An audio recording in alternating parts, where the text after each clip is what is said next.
It happened faster than I could process.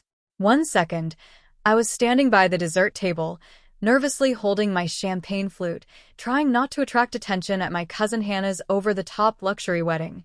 And the next? Before we begin, drop a comment and tell us what would you do in this situation?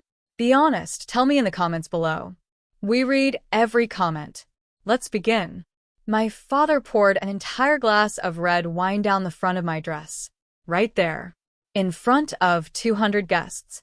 The gasps weren't even the worst part. It was the laughter. The murmurs. The half-covered mouths. The sparkle of phone cameras being subtly raised. I could hear someone whisper, "She deserves it," like it was a fact, not a cruel opinion. And then my father, standing tall and smug in his tux, yelled loud enough for the entire ballroom to hear. "You're an embarrassment to this family. You'll never amount to anything." My hands trembled, wine dripping from my fingers, soaking the silk I'd saved up months to buy. I didn't say a word. Not yet. I could barely breathe. My stepmother, Lorraine, didn't even flinch. She just smirked behind her champagne glass and leaned in to whisper something to her friend. I saw her friend laugh. And my cousins? They didn't rush to my side. They didn't defend me. They laughed. Hannah, the bride, looked me dead in the eye from across the dance floor and rolled her eyes, like I had ruined her perfect day just by existing. I wanted to disappear. I almost walked out. Almost. But I didn't. I stood my ground. And then, like it was scripted, the ballroom doors swung open. Heads turned. Forks clattered. Music stopped. There he was, my husband Ethan, in a charcoal gray tailored suit, clean-shaven, calm as ever. But the look in his eyes? Fire. He wasn't alone. 2 lawyers walked beside him, holding folders. A venue staff member followed behind, slightly panicked, whispering into a headset. My father turned around. He stiffened. My stepmother went pale. Hannah's fiancé looked confused. And Ethan? He walked straight to the center of the ballroom like he owned it. Because he did. He reached into his folder and handed something to the venue coordinator. A thick, official packet stamped and signed. "This venue belongs to my wife now," he said calmly. "As of last Thursday, we're the legal owners of Caraway Estate." Silence. I swear, even the chandeliers stopped shimmering. The coordinator's voice shook as she grabbed the mic and addressed the entire crowd. I'm sorry, but this event is no longer authorized. We've just received updated ownership documentation. You'll all need to vacate the premises in the next 15 minutes. It was like watching dominoes fall. Chairs scraped back. People muttered. The bride's mouth hung open. My father's face turned from red to white in seconds. I stood there, soaked in wine, and smiled. I walked up to my father, slow, steady, heels clicking on marble, and said just loud enough for everyone to hear. "You said I'd never amount to anything. Turns out, I own the floor you just poured your drink on." And then I walked away. I didn't need to scream. I didn't need revenge. I had the truth, and that was louder than anything they ever said to tear me down. I didn't leave right away. I stayed. Not to rub it in their faces, but because I wanted them to sit in the mess they made, surrounded by the crumbling tower of their own arrogance. 15 minutes. That's what they got. 15 minutes to pack up their egos and exit the building they once treated like a monument to their legacy. I stood at the top of the staircase, watching chaos unfold below me. Hannah was crying. Not the kind that comes from heartbreak, but the kind born from sheer, humiliating disbelief. Her wedding was officially canceled. Her guests were scattering like startled pigeons. And my father? He was just sitting there. Frozen. Silent. As if he couldn't comprehend what had just happened. Lorraine, of course, was already barking at a lawyer. "This is illegal. You can't just buy a wedding out from under someone." Ethan stayed calm. That's the thing about him. He never raises his voice. He doesn't have to. His presence does all the speaking. "We didn't buy the wedding," he said, flipping through the folder. "We bought the land, the house, the license, the staff contract, all of it. We offered the venue a deal they couldn't refuse after the Carters failed to pay their back dues." Back dues. That was putting it kindly. My father hadn't paid the estate's taxes in over a year. The place was drowning in debt. And I knew.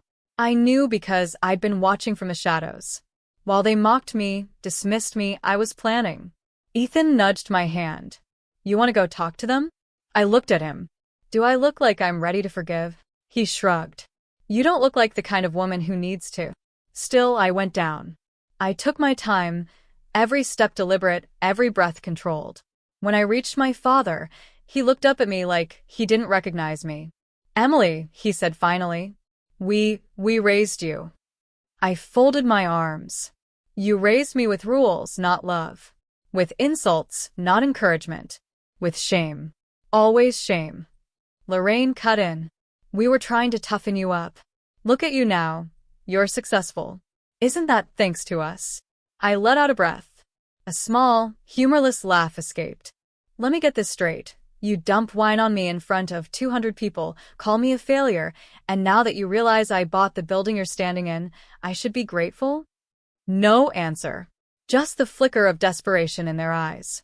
You always wanted a daughter who followed your script. I continued. But I'm not some placeholder in your family narrative. I'm the rewrite. Hannah stormed up behind them, mascara streaking down her cheeks. You ruined my wedding. No, I said quietly.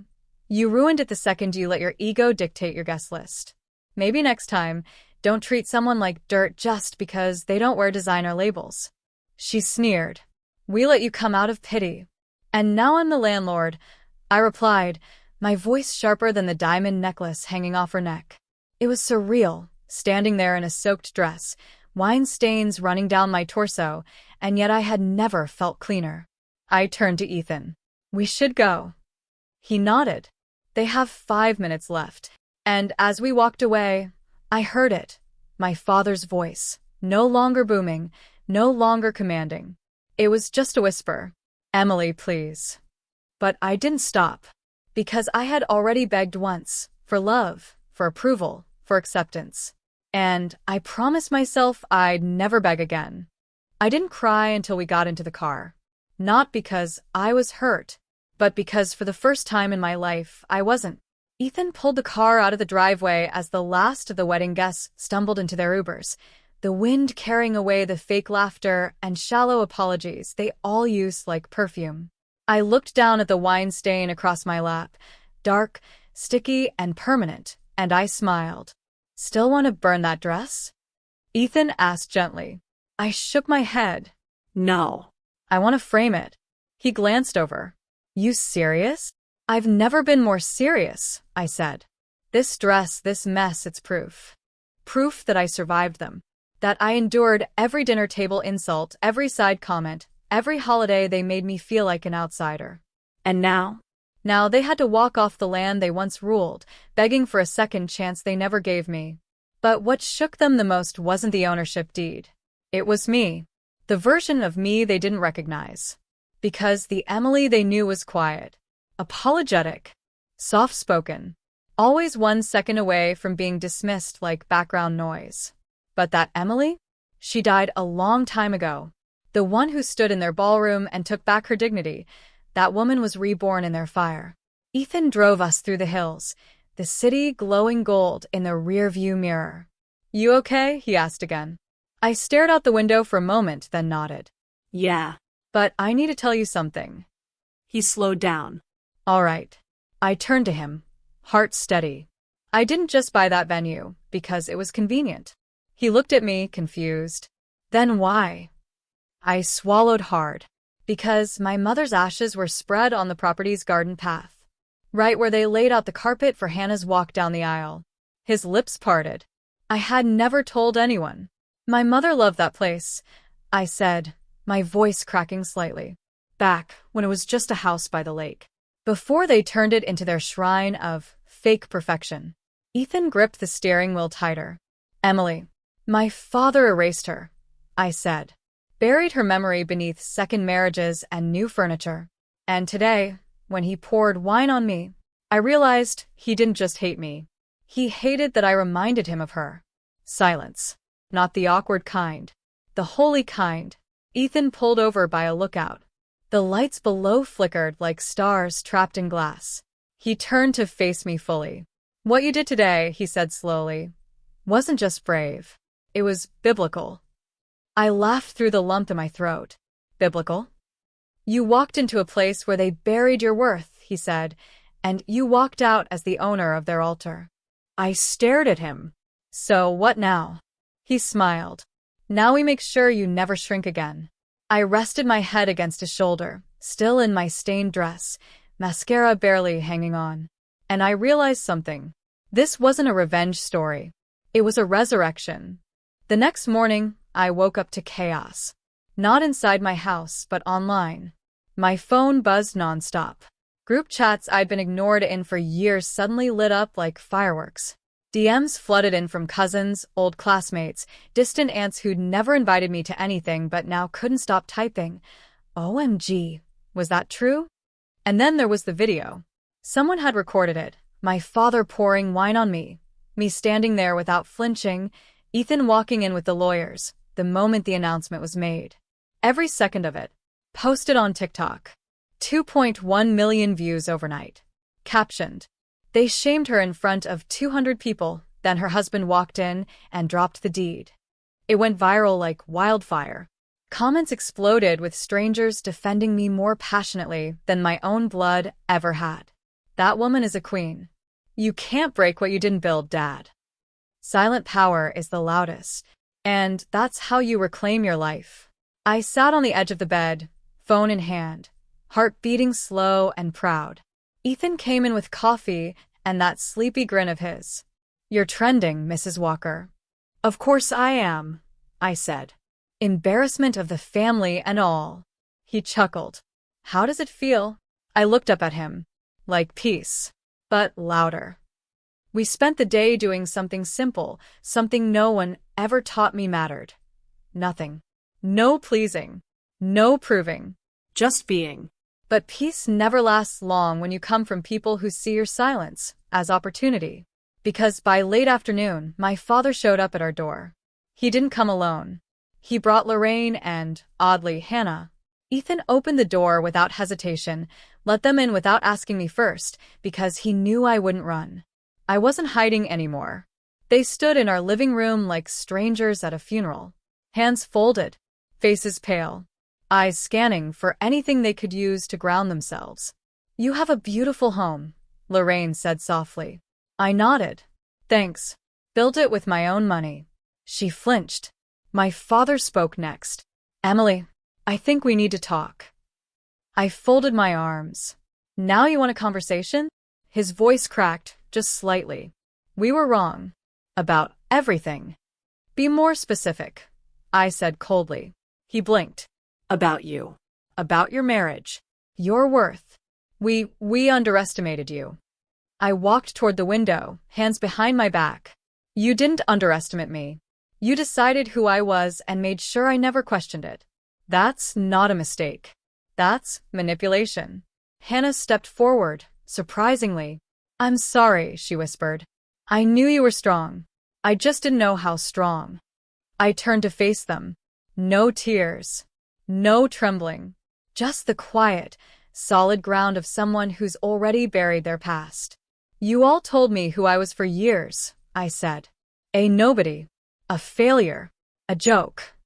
My father looked down. "And now you're standing in a house I bought, asking for redemption." I continued. "Not because you care, but because I made it without you." Lorraine's voice cracked. "What do you want from us?" I looked her in the eyes. "Nothing. That's the gift.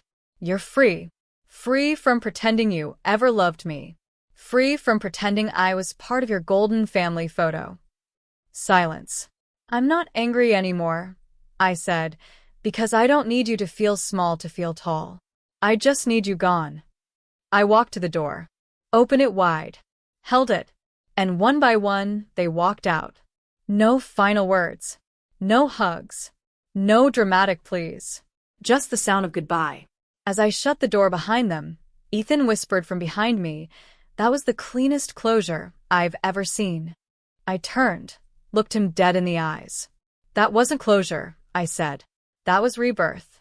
2 weeks later, the wedding venue was completely transformed. Not just cosmetically, but spiritually. Gone were the portraits of elite clients on the lobby walls. Gone were the polished gold nameplates etched with surnames that never once spoke mine with respect. I had them all removed, replaced every trace of pretentious legacy with something real, local art, handwritten letters from small business brides we were now offering discounted bookings to, and a small glass box in the main hall. Inside that glass box, my wine-stained dress, and below it, a tiny plaque engraved with one line. She didn't just survive. She arrived. People started booking the venue not because of its architecture, but because of the story. The story of a woman who was humiliated on her cousin's wedding night and still walked out holding the deed. That dress became legend. But I didn't do any of it for recognition. I did it because for the first time in my life, I could write my story without asking permission. I wasn't the poor girl anymore. I wasn't the secretary's daughter. I wasn't the family's shame. I was me, unfiltered, unapologetic, unbent. And yet, closure comes in strange forms. Because one day I got a letter. No return address. Just my name, handwritten in block letters. Inside was a short note.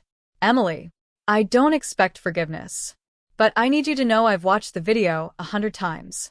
Every time, I get quieter.